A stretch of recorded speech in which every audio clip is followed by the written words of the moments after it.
She was standing beside him. "How do we get the cushions?" she demanded, breathlessly. Stephen Fane dropped his arm, and Daphne drew back a little at the sudden blaze of wonder in his face. "Oh," he whispered voicelessly. "Oh, you loveliness." He took a step toward her, and then stood still, clenching his brown hands. Then he thrust them deep in his pockets, standing very straight. "I do think," he said carefully, "I do think you had better go. The fact that I have tried to make you stay simply proves the particular type of rotter that I am. Good bye. I'll never forget that you came back." "I am not going," said Daphne sternly. "Not if you beg me. Not if you are a devil out of hell. Because you need me.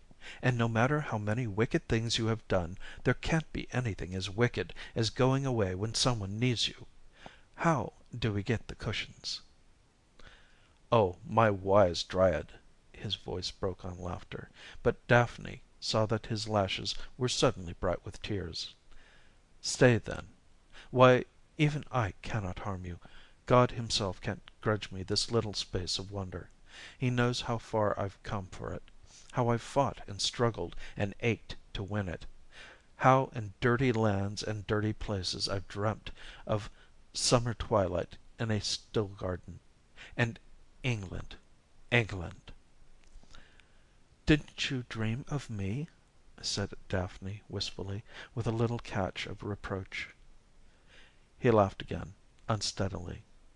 "Why, who could ever dream of you, my wonder? You are 1,000,000 dreams come true." Daphne bestowed on him a tremulous and radiant smile. "Please let us get the cushions. I think I am a little tired." "And I am a graceless fool. There used to be a pane of glass cut out in one of the south casement windows. Shall we try that?"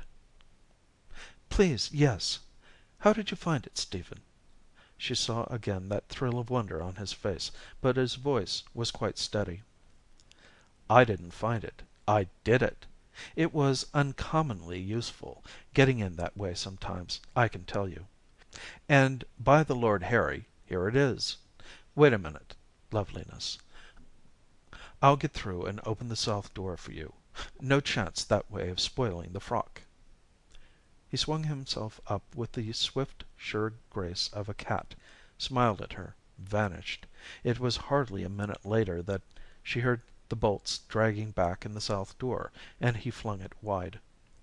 The sunlight streamed into the deep hall and stretched hesitant fingers into the dusty quiet of the great East Indian room, gilding the soft tones of the faded chintz, touching very gently the polished furniture and the dim prints on the walls. He swung across the threshold without a word, Daphne tiptoeing behind him. "How still it is," he said in a hushed voice. "How sweet it smells." "It's the pot pourri in the Canton jars," she told him shyly. "I always made it every summer for Lady Audrey. She thought I did it better than any one else. I think so, too." She flushed at the mirth in his eyes, but held her ground sturdily. "Flowers are sweeter for you if you love them, even dead ones," she explained bravely.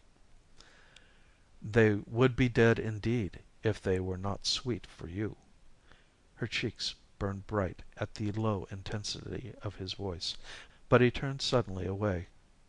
"Oh, there she sails. There she sails still, my beauty.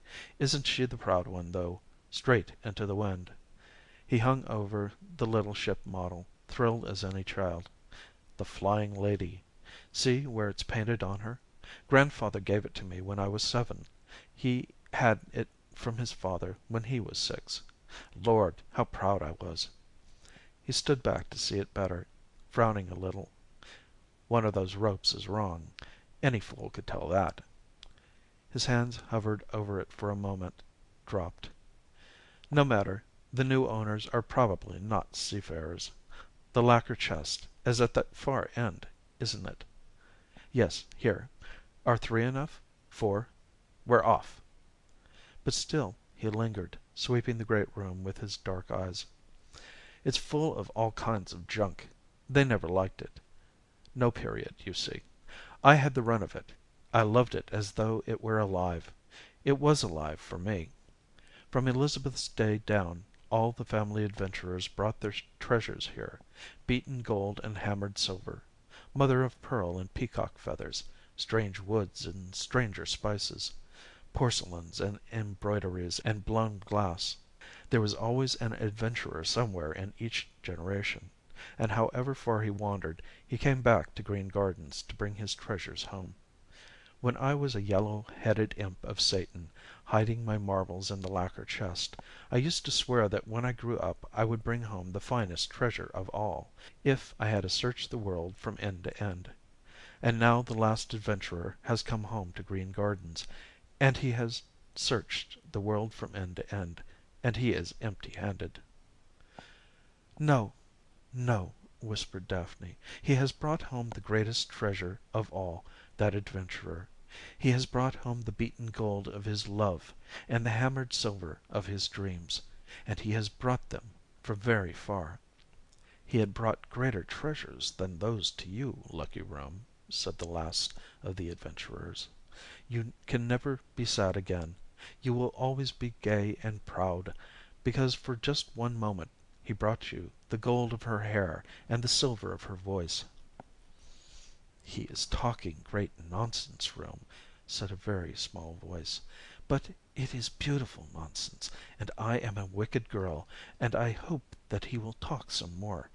And, please, I think we will go into the garden and see." All the way back down the flagged path to the herb garden they were quiet. Even after he had arranged the cushions against the rose-red wall, even after he had stretched out at full length beside her and lighted another pipe. After a while he said, staring at the straw hive, "There used to be a jolly little fat brown one that was a great pal of mine. How long do bees live?"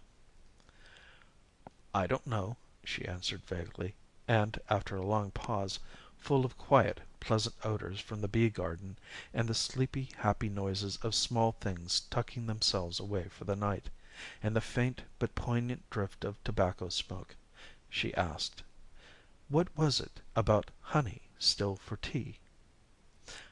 "Oh, that." He raised himself on one elbow so that he could see her better. "It was a poem I came across while I was in East Africa.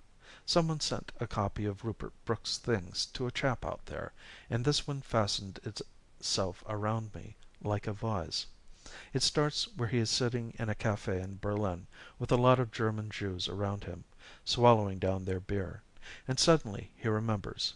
All the lost, unforgettable beauty comes back to him in that dirty place. It gets him by the throat. It got me, too. Ah, God, to see the branches stir across the moon at Grantchester, to smell the thrilling, sweet and rotten, unforgettable, unforgotten river smell, and hear the breeze sobbing in the little trees. Oh, is the water sweet and cool, gentle and brown above the pool, and laughs the immortal river still under the mill, under the mill.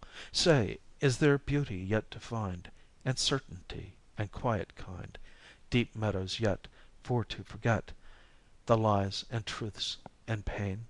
Oh, yet stands the church clock at 10 to 3, and is there honey still for tea? "That's beautiful," she said, "but it hurts." "Thank God, you'll never know how it hurts, little golden heart in quiet gardens. But for some of us, caught like rats in the trap of the ugly fever we call living, it was black torture, and yet our dear delight to remember the deep meadows we had lost, to wonder if there was honey still for tea." "Stephen, won't you tell me about it? Won't that help?" And suddenly some one else looked at her through those haunted eyes, a little boy, terrified and forsaken. "Oh, I have no right to soil you with it, but I came back to tell some one about it. I had to. I had to. I had to wait until father and Audrey went away. I knew they'd hate to see me,